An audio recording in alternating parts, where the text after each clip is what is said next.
Hi everyone, do you remember the movie RoboCop? Why is America so robo-phobic? We need to give Americans a product they can love. Figure they can rally behind. We can't put a machine on the street. Forget machines. They want a product.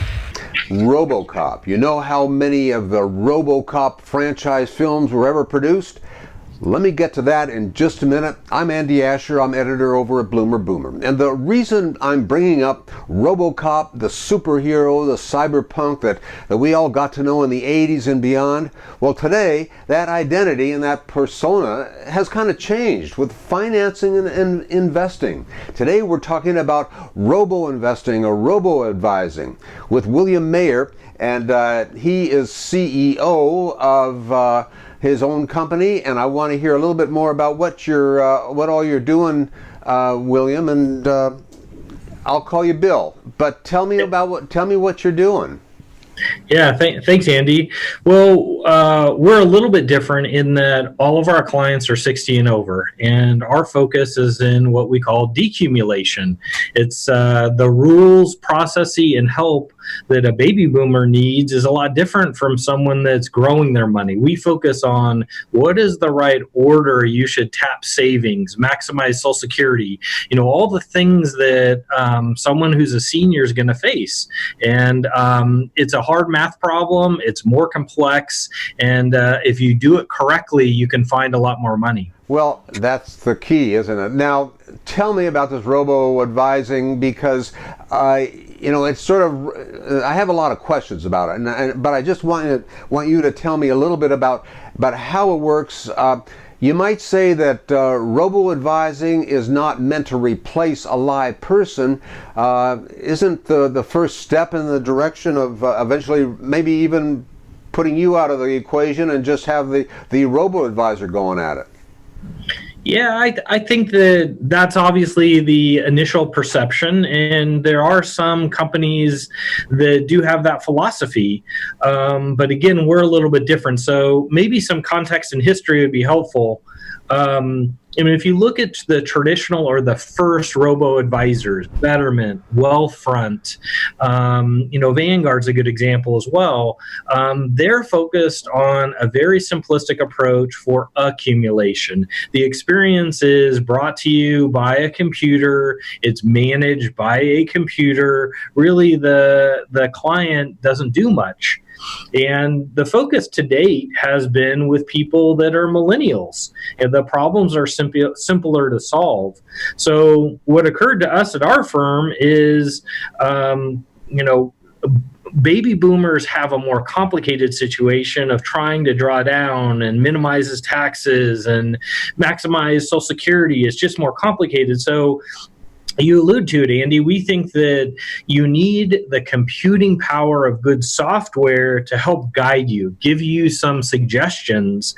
But could we develop a service that also has CFPs and help over the telephone, so that it's not a robo in that you're going to delegate and hand over everything to a computer? I don't think that that's appropriate for most people in retirement. Yeah, that was what I was going to ask you about, is how is robo-advising, so different from just setting everything up yourself with a balanced, self-correcting set of, mutual funds, and just leave it at that?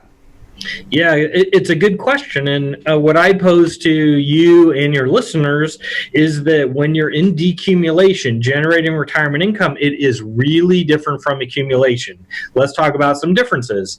So when you are growing your money, what knocks you out of balance is the market going up and down. All right. So, but when you're a retiree, you have to take money out of savings that you have to pay for your electric bill and your lifestyle. So effectively, it's not only the market changes that throw you out of whack, you yourself are throwing you out of balance. So this active management of what you tap, what should I withdraw, is a process where you have to figure out the right account, the right holding.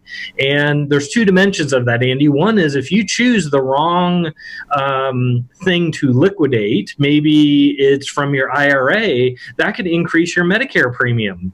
That could increase your Social Security taxes. So it's a very strategic and hard math problem to figure out where should you liquidate. And once you do liquidate, having to rebalance and relocate your assets. Our academic research has shown if you do this well, you can make your money last 7 years longer. It's a huge, huge number. That is now sort of what spurred my interest in all of this is Charles Schwab, and I think they've always been out in front with innovation, but there are several other new names in the game, like Betterment and Ally, Acorn, and some others. How are they equal or not? Well, I think like anything else, I would say, no, they're not equal. They're very different. And for anyone listening, do your research to find out what is the right organization for you. Acorns tends to work with low asset, very small, young people. Same with with Betterment. There are retiree offerings, but it's not around decumulation. So what I would contend, the Schwab announcement was interesting because they're creating a robo for decumulation, but it's missing some key elements. I'm proud that Schwab references my research, and we're the leader on the right way to draw down. But my assessment initially from this offer is it's too simplistic. It doesn't include Roth conversions. The integration of Social Security is really weak. And for many of your listeners, Andy, I think you mentioned the biggest one. Most people don't want to delegate all of their assets and savings to one organization. So, our offering, you can find it on incomestrategy.com, allows a baby boomer to actually manage the process, use the software. And you also talked about running out of money, the number one fear of most baby boomers. Is this fear warranted? Is this what you've actually been able to experience too? Yeah, ultimately, I probably read the same research and blogs that you read. Typically the two top concerns of someone in retirement where they don't have an income from a primary job are running out of money, and number two is healthcare costs increasing. And the first is a big one because people have not saved enough, and that's why, again, our service at incomestrategy.com, hey, if you can for $20 find a way to make your money last 7 years longer just by choosing the right sequence to generate income, it's a huge opportunity to again put yourself in a better situation. Yeah. Now, the thing is, if we don't have enough to live in retirement, of course, the most cutting edge technology, it's not going to do anything to save us, is it? Yeah, that's true, and that's why my old adage of make the most of what you have. I don't have a magic wand, so I can't make up for lack of savings, but that's where making good decisions on when you claim Social Security, whether you should do a Roth conversion, how much you should tap from one account or another, these decisions make a huge difference on how long your money lasts. So, and again, for many, it may be that you need a part-time job or you need to downsize. You can model these things inside of the software to help you make better decisions. And different from most robos, if you get stuck, you can call us on the phone. Yeah, that is a real comfort to know that you can do that. Now, a lot of folks, they aren't so comfortable with the automation of robo-advising. How do you get around that? And you kind of just touched upon it there as well. Yeah. I mean, for me, it's all about control. So my view is I'm a fiduciary. I want the best for my clients and put their interests before ours.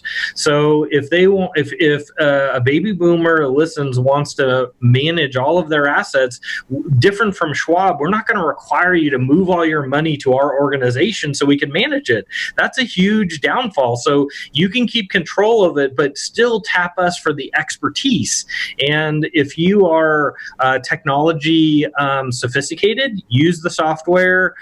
If you're not, call us on the phone and we'll hold your hand through the process. So everyone's a little bit different on their comfort and adoption of technology. We just want to make sure that we can pass along good information. So again, people can make the most of the savings that they have. So, Bill, do you think this will change how advice on retirement savings is delivered in the future? Yeah, I definitely do. And we're starting to see these trends. So one of them is a subscription model. So Schwab, was second. We were the first one out where, hey, for $20 a month, you can use the software and call us. That's a pretty big deal versus transferring your money in.